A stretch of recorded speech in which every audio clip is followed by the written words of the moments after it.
Hello, friends. Today I want to tell you about our new protocol for the treatment of chronic prostatitis. It is Istanbul Protocol. To say the last sentence, the conclusion sentence, and the result sentence as the first, I can say we can treat chronic prostatitis. We love to deal with chronic prostatitis disease and the patients. This is a little different from normal urology practice doctors because everybody has some question marks in their mind about this disease and the patients who had this disease, because it is, as the name implies, a chronic disease and everybody scares to deal with this disease, and doctors kind of run away from this disease and these patients. They call it psychologic. They say the patients, it is in your mind.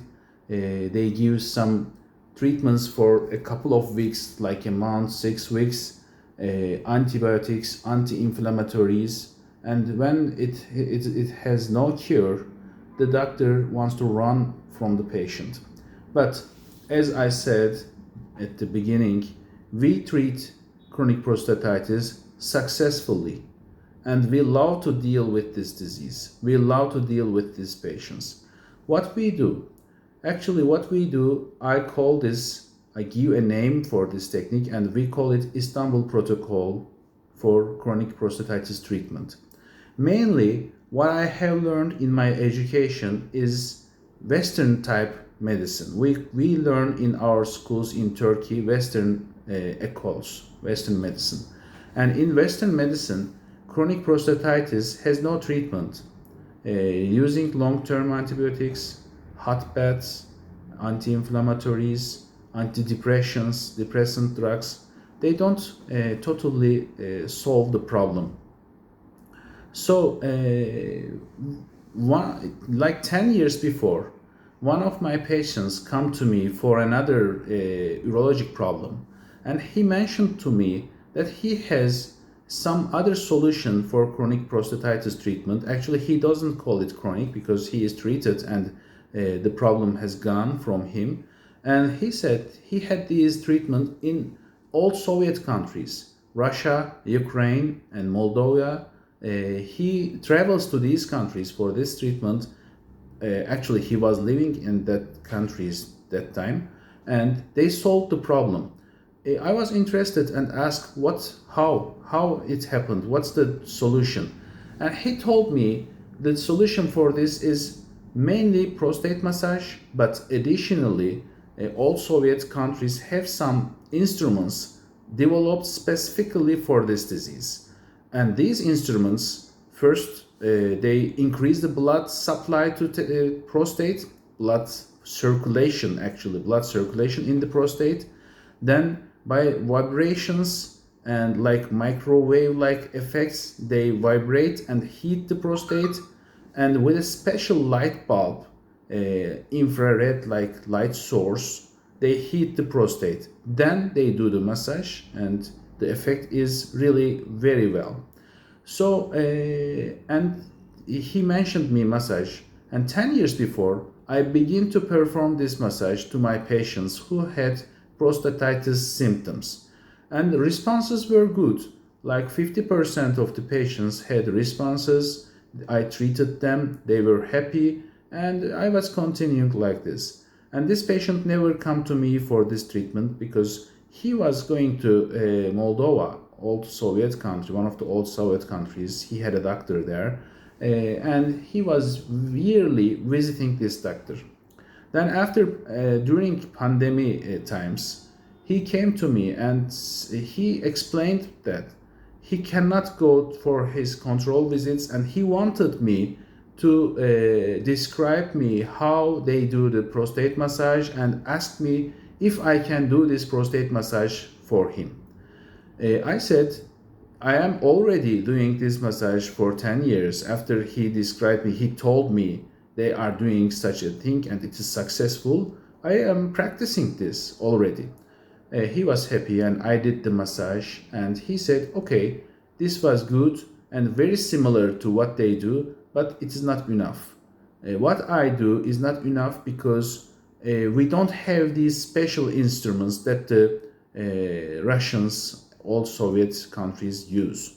And he wanted me to visit his doctor in Moldova.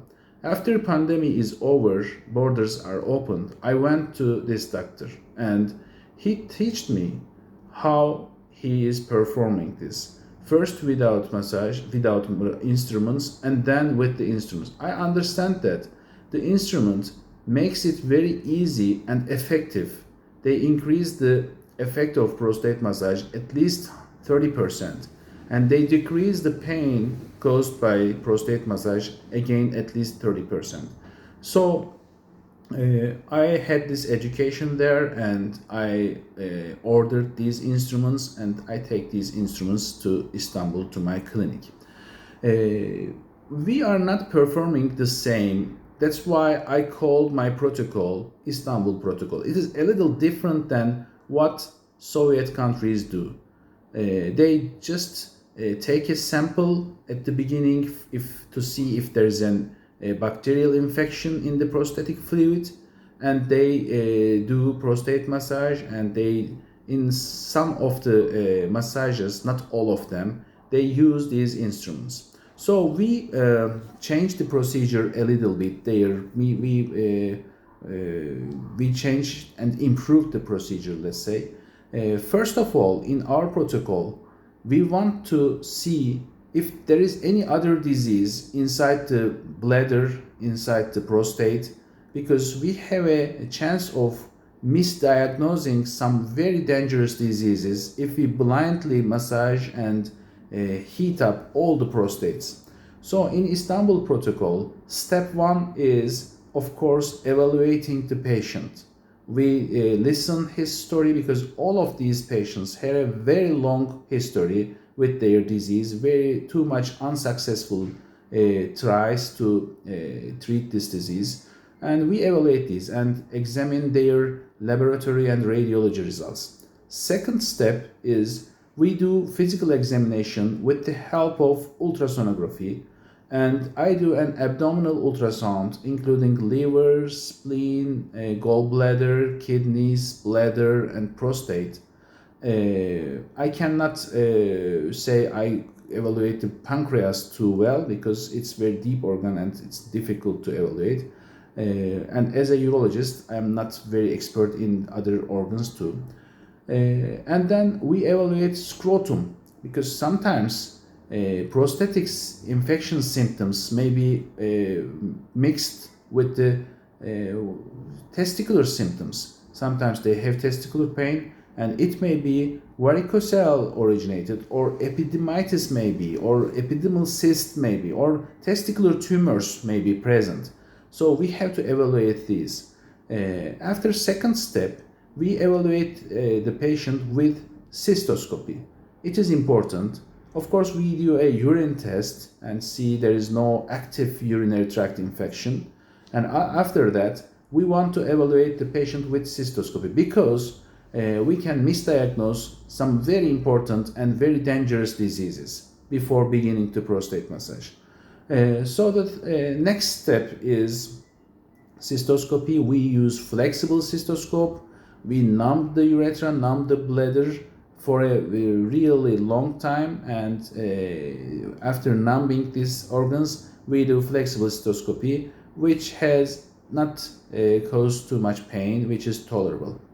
Next step is, and also during the prostatic endoscopic investigation, I mean cystoscopy, we can differentiate the inflammation of the prostate, so we can understand there is prostatic infection.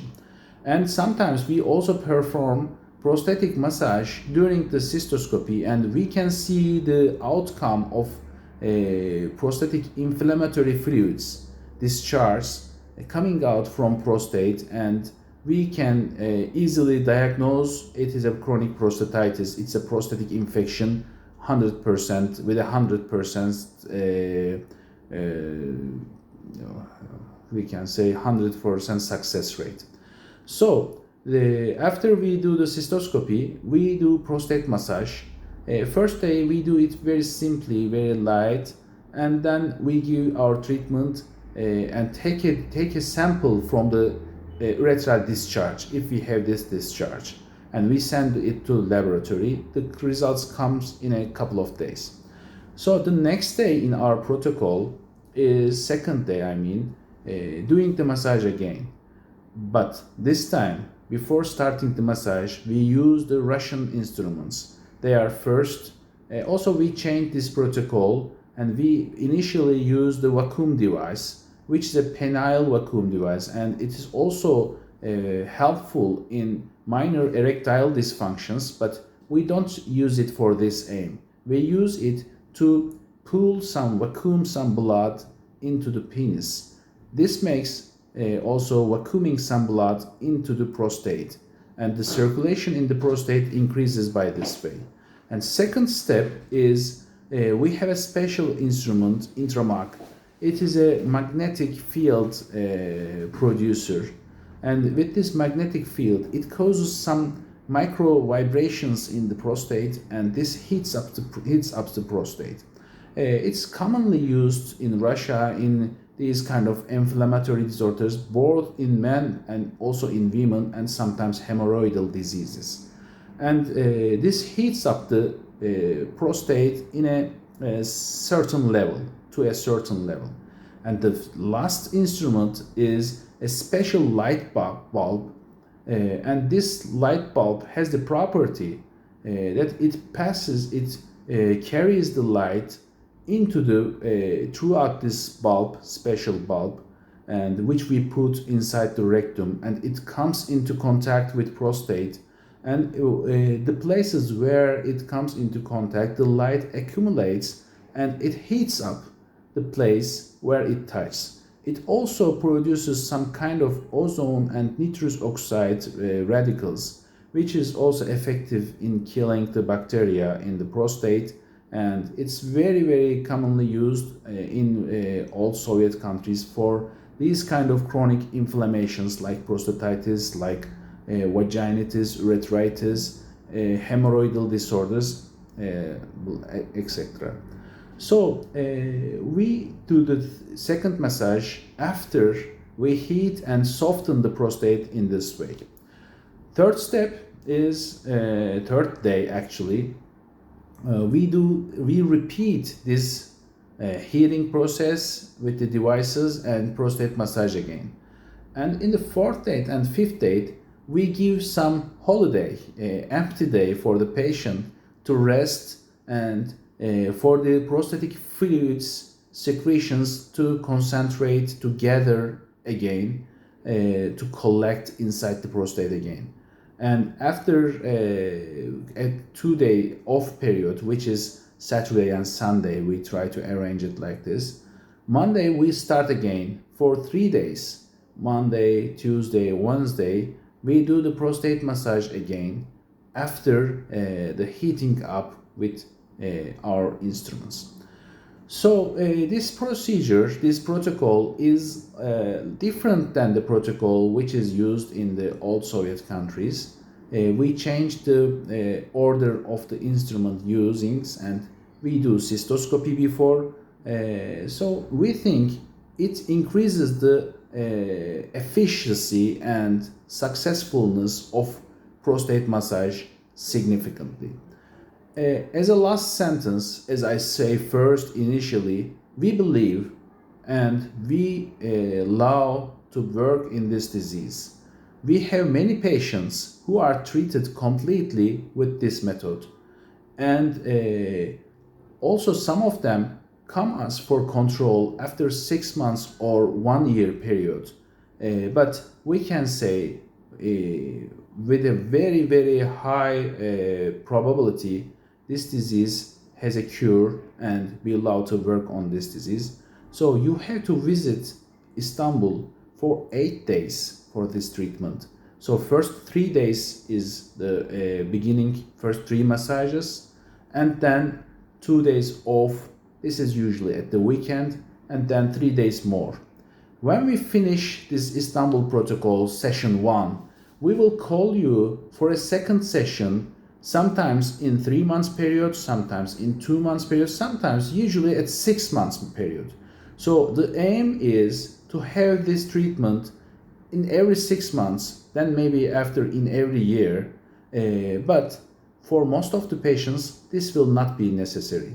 Roughly, I can estimate that half of the patients will need additional comebacks for the protocol, but half of the patients will never need it.